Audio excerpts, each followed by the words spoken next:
well, what if we use this power that stories have to engage us and make us lean in and to actually remember? What if we did that intentionally with how we teach? Hello and a very warm welcome to How Do You Do It? A podcast for all those who want to be inspired and get more out of life. If you want tools and advice to live a better life, then you've come to the right place. Hello. Hey, Naomi, how are you? Good, Trevor. How are you? I'm doing good. So fun that we get to connect. Good. I know. I'm so glad. Thanks so much for joining me. Yeah, absolutely. It's my pleasure. That's great. So, look, I'm a massive fan of your work. So for those who don't know you, you're an author, a teacher, and a keynote speaker. And I've just been following you as a teacher and your journey on social media. And I finished reading your book, The Epic Classroom. And I completely share your education philosophy. So thanks so much for coming on to talk about it. Yeah, my pleasure. Thanks so much for following along. It's such a joy. And where are you right now? I'm in Basel, Switzerland. Okay, Switzerland. Yeah. So, and I'm here in Grand Rapids, Michigan, so the other side of the planet. I've got a colleague who's also a fan of yours, and she's from the Upper Peninsula, so shout out to her. Speaking to Laurie today. Is that anywhere near it? Because I have no idea being in Australia. Yeah. No, we're about 4 hours from the UP, the Upper Peninsula. Okay. So I'm over here on the west side of Michigan, where I've been for the last 11 years. And then before this, I lived in Florida, which is down south of us. Nice. Are we already recording? Are we already going? Yes. Is that okay? Is that cool with you? Come on, let's rock and roll. Come on. So as I was saying before, massive fan of all your ideas. I've just started rereading your book, and I love this idea of storytelling in the classroom and, project-based learning, PBL, and incorporating those things into the way that we teach. And I think I'm an English teacher as well, and I was reading your book, so you teach English and history, is that right? Mm-hmm. Yep. Yes. Yep. So for us, I think it's something that we naturally do, but what kind of advice do you have for teachers who teach other disciplines that don't necessarily know Joseph Campbell and the hero's journey and elements of stories? Yeah, I always go back to the idea that we all love good stories. Like, it's what we remember most. If we look back at our childhood, like the things that stick out with us most that we're able to retell and recall and really taste and smell and feel are stories that happened to us, right?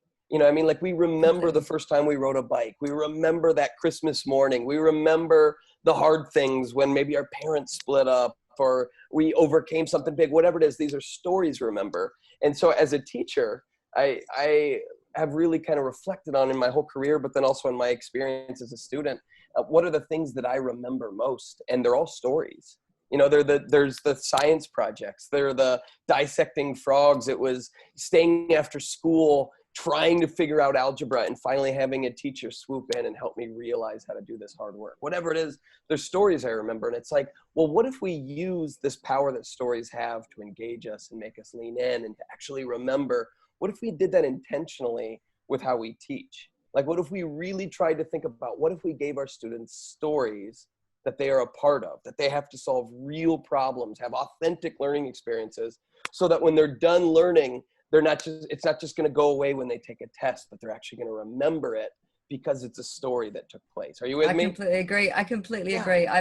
And it's funny because when I've met some of my students, they'll remember a story that I told them about, like my son learning how to overcome an obstacle, and they learned word when we were learning, about plots and conflict, etc. So, and they remember these little details of the story, and I'm like, oh, great, that's how they, remember. And you spoke about it in your book. I think it was a study from Princeton. And it's coupling, and there's science behind it. It's not just engagement, it's how our brain remembers things. That's right. I mean, we all love stories, right? Like, and I talk about in the book, people have been telling stories for thousands and thousands of years. It's how we pass down all of our technologies and faith traditions and culture and recipes recipes and ideas and knowledge. It was all through this oral tradition of stories. And that's because our brains actually are built for absorbing and hearing stories. When we hear stories, our brains do things and remember things and pull in information in ways that just presenting info would never do. And so like when we're teaching, let's say you're teaching a math class and you want your students to really understand a concept. Yeah, you could just demonstrate it on a whiteboard and have students practice it and then demonstrate it again and have them practice it. And they might remember it for a short time, but their brains aren't actually molding in a specific way to remember that information. But if you presented that same problem as a challenge that they have to do, like actually paint it out as a story for them to remember, saying, hey, here's a conflict. Maybe it's hypothetical, maybe it's real. I know one teacher who introduced their students to this big problem that we were having with homelessness here in my city. And they said, this many people live in our streets and there's only this many homeless shelters and food banks for them to get food. How much fundraising would people have to do in order to be able to have enough food for everybody that live on the streets of our city, unfortunately? And so the students did the math behind that. And she said, here's some problems that you can use to actually figure out how much food we need. And then she took it a step further and said, okay, how can we actually raise this food? Could we work with the history class and the English class and really all work together to raise the certain amount of food that you guys determine using math skills that we need to feed the actual people in our city? And so now all of a sudden, here's a real problem that our students are being introduced to, or as Joseph Campbell in The Hero's Journey would call, here is this call to adventure to pull you out of your known world, your ordinary world where everything's fine. Here's a real problem. And now you have to do the learning and the skill development in order to solve this very real problem. And so when those kids are done with that project, we learn math, we learn the skills of working with other people, we learn empathy, but at the same time, we also, took part in a story. So now we're going to remember. Yeah. And that's why I think it works with any subject matter. I agree. And I was a journalist before I was a teacher. So I love these real world examples. And I think sometimes using current affairs is such a good way in, and like the interdisciplinary aspects of that are just, and I love when different subjects are just merged. I think that's the way it kind of should be. Yeah. What kind of journalism did you do? But I did news journalism for a long time, and I wrote features and opinion pieces. So okay, just about a broad subjects. Yes. So with news, it was just, just current affairs, and I just cover those. That was really, really fun. And it's interesting because as an English teacher, this is how I draw the students in half the time. Like when I was, I had once did this really funny story for a news outlet where like a policeman had to arrest a goat. Like it was a funny story, and they would laugh so much about these stories. This was back in Australia. So, where crazy things happen sometimes in the country. So they just, and that's the way in, just drawing them in with like real life experiences. And then they started looking up different articles that I had written and talking to me about things that related to what I was teaching and how I was writing. And I was like, oh, wow, this is something that is personal to me because it was a career before, but it's my way in. So I sometimes like, what's the hook? What's the way in? Well, that's right. And I think sometimes with school, there's this big disconnect. Like we get this idea that, oh, English is boring, history is boring, math is useless, science is too complicated. And it's really no, we just have to find the authentic way to introduce it to students. It's like that word hook you use. It's like, no, actually English is incredible, or language, whatever, the skill of reading and writing is unbelievable. It's just, I've got to find a way for you to connect with it. I've got to make it authentic for you. Like math, I always hated math. I really did. It had no relevance to me, and I struggled with it my whole life. And then my kids wanted me to build them a treehouse. And I was like, oh, I'd love to build you a treehouse. I can work a hammer and I can haul up wood. But like, if I'm building like a big house up in a tree, I've got to know the angles. I've got to be able to make sure it's not going to collapse and kill you when you climb up on it. And so I swear to you, Naomi, I learned authentically. I used the Pythagorean theorem to figure out what. Wow, that's amazing. I know. That's impressive. And I hated math. But I was like, I've got to figure out what angle I need to make these boards and what angle they need to sit on the tree. And I'm looking at the treehouse right now. I'm like, well, how did I build that? And it's like, I used math.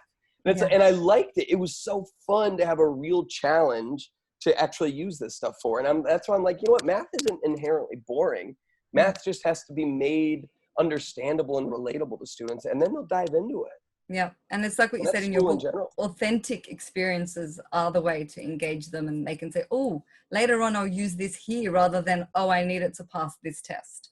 So I think it's that authenticity in the real world.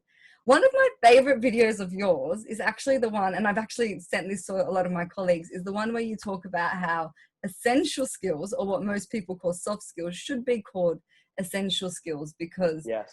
millennials are being fired for not being collaborative, for not being resilient. So can you talk me through your ideas on that? Because it's one of my favorites. Yeah. Thanks for watching that video. And it's funny is I was listening to an NPR broadcast or whatever, and they were talking about how the number one reason that people are fired from their jobs is that they don't have communication, collaboration, critical thinking skills.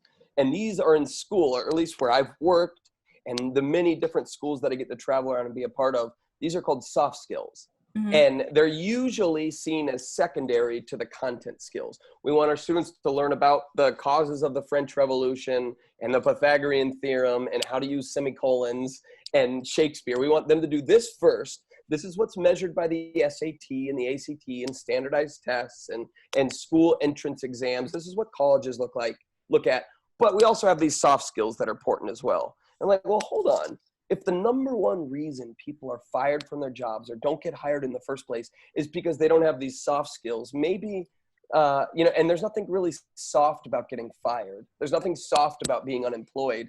Maybe we need to start calling them essential skills. And what's funny is a lot of people, that article I wrote about this with the same title, it went viral and it was shared like 500,000 times. And I was like, whoa, something resonates with this idea. Yes, definitely. Get into the semantics. They're like, oh, well, we can still call them soft skills. I'm like, yeah, sure. Call them whatever you want. It's not the point. Emphasis of it. Yes. We got to emphasize them as essential skills. They need to be the first thing we talk about at school. We still can focus on content. I said it a minute ago, it's not inherently bad to look at grammar or math or whatever it is, but the emphasis needs to be on how do we work together? How do we communicate? How do we actually solve problems and develop real confidence? I think there needs to be a cultural shift. I think it's not just, I guess, teachers and students. It's everything. It's the system, like you say. It's a system thing. But I was thinking about this, and I was thinking about universities, and I think we're evolving. The world's evolving because of technology. So is the workplace. But we still have so many universities that have the same requirements to get in, and it's that standardized testing, measuring things, and the rote learning. Do you think that will change? What are your thoughts on this? It has to, right? Yeah. It has to. I talk to too many people who are like, listen, I've got a friend who works for a corporation. He's like, we can't find anybody who knows how to work on a team. I teach a college class here in Grand Rapids, and one of my students is an adult, and he works for a finance firm, and he's going back to get his master's degree. And he was saying that his Christmas bonus every year, the amount of money, the extra money he gets every year, is not based on how much money he makes for the company. It's not based on how many new customers he brings in. It's not based on, how well he is able to manage people's funds. It's based on his teamwork score. So everybody in the company gets extra money if they have a high collaboration score. That's amazing. And I asked, I was like, why is that? He's like, because our company has determined that the better you work with people, the more money you'll make for the company. How there's true a is that? correlation, yeah. Right? The more we collaborate, the more money our company's going to make, the more problems we'll solve, the more clients we'll bring in. It all is rooted in that collaboration. And I've heard this all over the place. And yet, go look at a modern school. I can only speak for the schools that I've been in myself or the schools that I go and speak at. And so I can't speak for where you're from. But where we're at, a lot of the desks are still in rows, right? Most of the classes I go to, kids are still working just for themselves, just for their own personal growth and their personal advancement and their grade and their college admittance. And very little of it is about helping others do it or solving problems with other people. But then they get out into the workforce, and all of a sudden your Christmas bonus is based on collaboration grade. It's the number one skill sought by employers in America.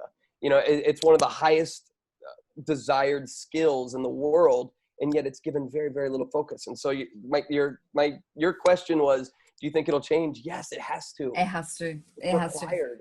Yeah, and hopefully soon. I think, and I was thinking about our current climate. I don't know what it's like where you are with COVID.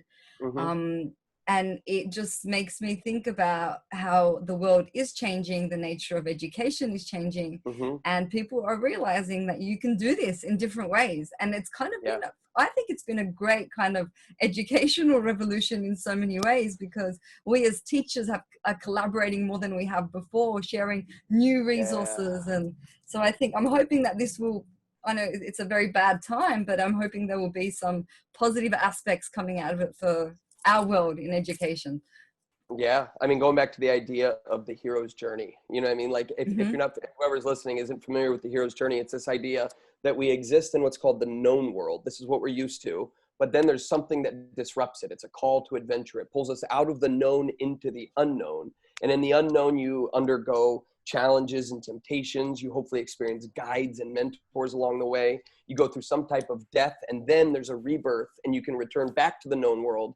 Except now you have what Joseph Campbell calls the elixir, or the gift of the goddess. This is what you gained from going through all of these challenges. And I really believe that. I mean, I'm an eternal optimist by nature. I really am. But, and I know it annoys some people. They're like, no, things are hard. Just focus on that. I'm like, yeah, I know they're hard. But I really believe if we want to, we can come out on the other side of this better than we were when we I left agree. them. Like we can collaborate. I mean, just the fact, let's be honest, technology has been a really difficult thing for us to all adapt with as teachers and as educators. But like, I'm talking to someone who's from Australia and now lives in Switzerland through my computer right now. Like, what? So, yeah, That's it's crazy. unreal. That's something to Yeah. embrace and to take advantage of. It's true. And I was also thinking, like, for teachers, it's great we get to collaborate and we get to speak to people from all around the world and share ideas. And Yeah. you know, and sometimes we always talk to students about having a buddy or a mentor, or you know, and it's so cool that you can find people online now that share your beliefs. Or, and I remember you have this video about like a rainy day folder, and for me the Yes. online world is like seeing videos from people like you around the world who are like, Yeah. keep going, teaching's worth it. Like, how unreal is that if we can show students how they can embrace that? Oh, it's blown my mind. Every Saturdays during COVID, or most Saturdays, I do a Facebook Live, and it's just been the most mind-blowing thing for me during this whole thing is like, we're all in this together. I'll get on Facebook, and you know, people from Egypt will chime in, and people from Puerto Rico, and people from South America, and all over Australia, and all over Europe, all over the world, people are chiming in, being like, yeah, this is what life is like for me right now. This is what teaching is like for me right now. I don't know what's going on. I'm racked with anxiety. I miss my students. I miss this. I'm frustrated with politicians. I mean, it's the same story all over the place. And it's just opened my eyes to the fact that it's very easy to feel isolated as an educator. I think it's an isolating job at times. You're by yourself. Maybe you're with 100 students a day, but you might not be with very many adults. That's and so true. It feels isolating. And yet there's this reality that there's millions of people around the globe who have the shared experience that we can lean into and commiserate with and learn with and grow with. And so, and look, I've been lucky to be in teams of teachers which collaborate, but speaking to a lot of people like from other schools, it's not necessarily the mindset that a lot of teachers have. And I think that it starts there as well. We need to collaborate more as educators because the work is hard. It really is. If we're sharing resources and we're keeping each other's mental health in check and helping each other out, I think that's a quite powerful thing to do. And the kids feel that when we're happy. I really believe they feel it. That's a fact. Yeah, I mean, if we want our students to collaborate, then we've got to do it as well. Like as a parent, I've got a 6 and a 4-year-old. And it's like, if I want them to treat each other well and not fight, then my wife and I have to model that for them, right? Like we have to show them what it looks like to have good disagreements, you know, I mean, a productive conflict, or to have a good time. You know, we've got to be able to model that. And I think it's just this, just like you said, in the classroom, we've got to collaborate with each other if we want our students to do it. That's very true. So you were in the classroom. Are you still, so you're teaching at college now? Yes. Are you still in the classroom? I'm in the college classroom, not the high school anymore. Not the high school anymore. Yeah, I mean, I work closely with the high school near our home here, and so I'm getting to be with them regularly. And then I could just get to go and work in different high schools all over the place. But it's kind of hard. I tried for a while to be a high school teacher, but then also write books and travel around. It's quite difficult. Yeah. And what inspired you to get into the space of inspiring other teachers? Yeah, you know, I just had amazing teachers pour into me. And it meant so much to me to have people that like to speak new ideas and innovation and support and encouragement. And so I started playing around with these different story project-based learning ideas, and I worked with some other teachers that were doing amazing stuff. And so I just wrote about it. And that led to me getting to give a talk on a TEDx stage. And then that opened up a whole bunch of different possibilities. And so all of a sudden I got to share these stories more. And then I had a Facebook page. It's the Epic Classroom.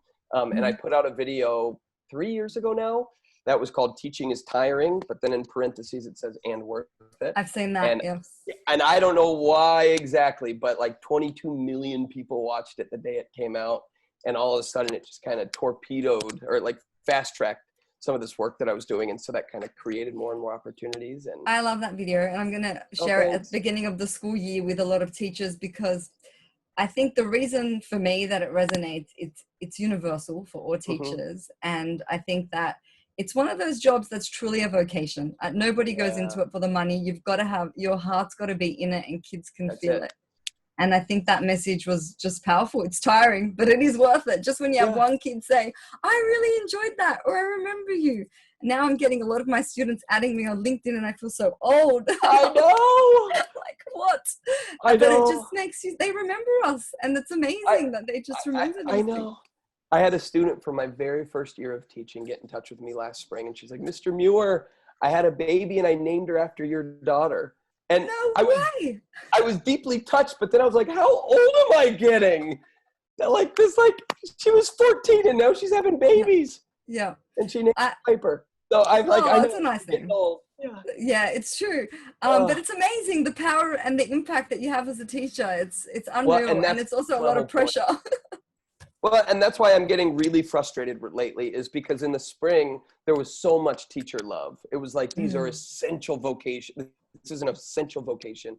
These are people we need. God bless the teachers. Let's give them everything they need to support our kids during this pandemic, this crisis. And now all of a sudden, I don't know exactly why, at least where we're at, the whole narrative's changed. It's like, oh, these teachers are being wimps, or these teachers are whiny, or these teachers need to suck it up and get back to it. And I'm like, man, you have no idea what these teachers do for our society. You have no idea what they've done for me personally, and the way that like teachers do for their students every day, and how much happens behind the scenes. I shared a graphic yesterday. Let's see if I still have it pulled up. I shared a graphic yesterday that I just want to read it. Sorry, I don't know that's okay. if I can pause like this. It was just a simple little tweet. And then I put it on Facebook as well. And it has like, it's just like that other thing. Like it just caught fire for a reason. I shared these words. I said, oh, Facebook, how dare you? How dare you not do what I want you to do right when I'm in the, like on the spot. Oh, there it is. So it says, let's see if I can find it. Yeah. Yeah. It says,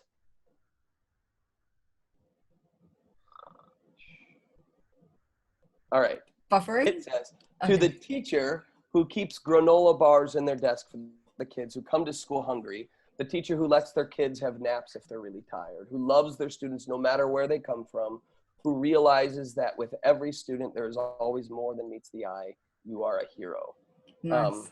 And yeah, I mean, it was just simple words, because it's like, we all know this, but like, it's just like, things like that might blow up because this is what teachers are doing. You know, I think so many people from the outside are like, no, teachers just watch our kids, or teachers just teach our kids how to read, as if that's a simple task. You know, I mean, our teachers just give our kids, or you hear like the right wing, oh, teachers are just indoctrinating our kids or making them. And it's like, no, teachers are doing a lot of really good things in the subject matter world, but they're also like feeding our kids and giving them emotional support and helping them write letters of recommendation so they can get into school. Or, you know, I had a teacher that literally helped me survive my parents' divorce when I was in middle school. Like, teachers are so much more than meets the eye. Yeah, it's just a fact. I completely agree. And like, from working in other industries, like teachers are just the kindest souls that you'll ever meet, and just full of so much integrity. Like, such a thankless job, you know, in so many ways on a day-to-day basis. And I completely agree. That's sad that that's happening in the States right now, and where you are. So let me ask you, is that not the same case where you're at? No. Good. Yeah, which is good. Yeah. And yeah, I don't think it's the case in Australia as well, because always in touch with teachers there. I think parents really do appreciate, and especially after having the kids home and having to teach them what the teachers are planning and the teachers being online and available. We still have that deep sense of appreciation for teachers, which is nice. And truthfully, I think most people do here as well. But the problem is, and this kind of goes back to what we were talking about earlier, is there's so much division where I lived. Everything is politicized. Everything is this binary thing. It's either you're for us or you're against us. And, in my latest book, The Collaborative Classroom, it's really built, it's how do you teach students how to collaborate? Because if we don't do it at school and it isn't necessarily happening at home, then where's it going to happen? Or are we just going to end up having a society that is more divided, doesn't know how to listen to each other, doesn't know how to work together? And that's why I just think it's a call to action as educators, is we have got to help our students learn how to work together, because clearly the people leading right now, at least where I live, don't know how to work together. Yes. So much division on the internet and social media and politics. It's like, we have got to do something about that. We have got to figure out a way to come together and work together. Even if you don't agree with somebody, how do we still work together? And the next generation's our only hope, right? So it starts with teachers. Yeah. That's what we do. So that's like, all right, we're strapped up. We got to do this now. That's true. So I was going to ask you, doing a TED Talk, what was that like? It was nerve-wracking. I mean, that was back in 2014, so that was 6 years ago now. And I didn't know what I was doing. I had a nice fire burning in my gut, and that's what fueled me. But so much of it was like, gosh, do you even know what you're talking about right now? No, you did really well. I wasn't expecting that. You looked so confident up there. So. Oh, well, I might have showed confidence, but I was shaking on the inside. I got to go down to Texas for it, and it was nerve-wracking. But yeah, I don't know. I just kind of sums it up in life. You just got to go for it sometimes, even if it's scary. Do it scared. That's what I say. Yeah, do it scared. No problem with that. Take some of that negative energy that you have, which is all the fear and anxiety, and convert it into positive energy. And that's what I tried to do. That's what I always try to do, because I still get nervous as heck anytime I speak anywhere. But how can you take those nerves and turn it into positive energy and really get? I love that. That's a great lesson for kids as well that we teach. That's to just and I'll share this with them. I'll tell them when they're doing some presentations that you just. People who are on stages doing TED Talks are still scared like you, but they're doing it anyway. And it's just so reassuring when adults share that, right? Yeah, when I was a kid, I thought adults were so confident and had it all worked out. I still look at some of my heroes who speak and I'm like, gosh, how do they do this so effortlessly? And it's they're not doing it effortlessly. If you're not a little nervous before you present, there's probably something wrong with you. Who wouldn't? But that doesn't mean, I always tell my students and my own kids is listen, being brave doesn't mean you're fearless. It means that you're doing something in spite of your fear, right? It's true. Anyway, and then you have a podcast. Was that nerve-wracking at first? It was. It really. Voices going out to a lot of people, and a lot of people you might not even know. It was, and I spoke about that in the first podcast. I said I'm terrified, but it's something that I want to do, so I'm gonna feel the fear and do it anyway. Yes. And so that's exactly what I did. And I think it's a good example, like you said, for my own kids and students to say, not perfect, I still feel the fear, but I'm going to rehash it, reinvent it into excitement, and I'm just going to do it. So come on, I love it. That's amazing. So yeah, thank you. Look, I think you've covered everything that I have here. I'm such a mega nerd. I've had all these notes and things from reading your books and watching a lot of your video. I've really enjoyed them. What I do on the podcast though is I have a fast 5, which is just a this or that question time. So I'm just going to throw the fast 5 questions at you. You ready? Do it. I'm ready. Vanilla or chocolate? Vanilla. Laptop or paper notebook? Paper notebook. Lecture style teaching or discussion? Oh, we can't do that. You can't hit me like that. I knew that would get you. Can I expand? Sure, go for it. Or do I have to just say one? No, you can expand. All right. So listen, I am so about discussions. I have a whole chapter about it. I'm all about discussions, and I believe in it, and research believes in it, and we need more discussions. And I think most of what we do in the classroom should be discussion-based. However, there's something to be said about a really great storyteller, or somebody who can take information and find a way to present it in a way that makes students lean in so that they can then have a great discussion or go do an amazing project or go do amazing work on their own. But I think there's still a place for strong direct instruction, not big, long, hour-long lectures. Nobody can listen to that forever. But I do think if you can do a really strong, awesome storytelling-based lecture, there's still a place for it in the world, and there always will be. Fair enough, fair enough. Okay, movie or book? Oh, book. Pineapple on pizza, yes or no? Yes, Okay. it's a fact. Yes. Love that. That's usually debatable.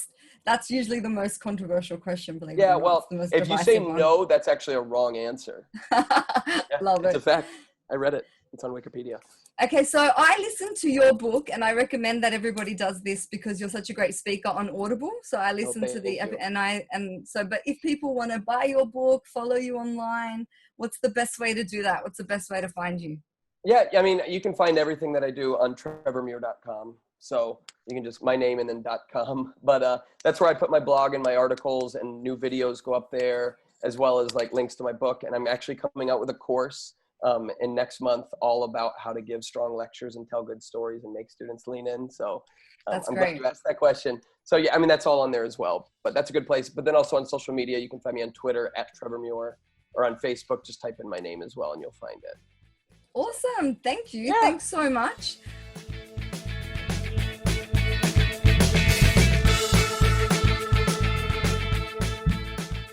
Just last week, I was thinking about my adolescent psychology professor at the University of Technology, Sydney. And the reason I was thinking about him was because he was a captivating storyteller. Now, I don't know what university is like at the moment, but back when I was at university, a lot of my lecturers, sadly even those who were formerly teachers, were not really good at engaging students. But this professor, the one who taught me adolescent psychology, was so engaging. And I was thinking about the reason that he was so engaging, and it is exactly what Trevor Muir was talking about. It was the power of storytelling. In fact, I remember one lecture where my professor, and I feel so bad for forgetting his name, but he was walking from one side of the room pretending to carry a big sack of previous experiences. And he was walking with it and carrying it all the way from one side of the auditorium to the other to show us how students often come to us with so many previous experiences when it comes to the classroom and learning. And because of that, those experiences, they might perceive us or school in different ways. And it was important for us to help them feel comfortable and safe, regardless of their previous experiences in the classroom. I remembered this lesson because of how captivating this professor was. And so it's really interesting today being able to interview Trevor Muir as he talks about the power of storytelling. In my own life, stories have really shaped who I am. My grandmother, who when I was growing up lived with us, was illiterate. She couldn't read or write, but every night she would tell me interesting bedtime stories. All of them were memorized from when she was a child. Really cute tales that she was told when she was a child back in Lebanon. And not only did this help me improve my Arabic speaking skills, not only did it help me develop an amazing relationship with my grandmother, who is this incredible storyteller, self-taught storyteller, but it really shaped my life in that it drew me to journalism and telling people stories and knowing my audience and making stories accessible. And today I really think that anyone who listened to this episode, whether you're a teacher or not, listening to Trevor really cemented that in my own mind, the power of stories. No matter where we are, no matter where we come from, it is a great way to connect. If you are a teacher, it is one of the best methods to engage students in an authentic way. If you're not a teacher, stories help you share your experiences with others. They create a sense of empathy. They're such a powerful tool that we often overlook. Simple but powerful. The power of stories. I hope that you can think about stories in your own life that have shaped who you are, and really use stories to connect with others, whether it's your children or your peers or your colleagues. I hope that you really remember and rekindle your love for stories. Have a great day, and thanks for listening. And remember, guys, stay curious. Later.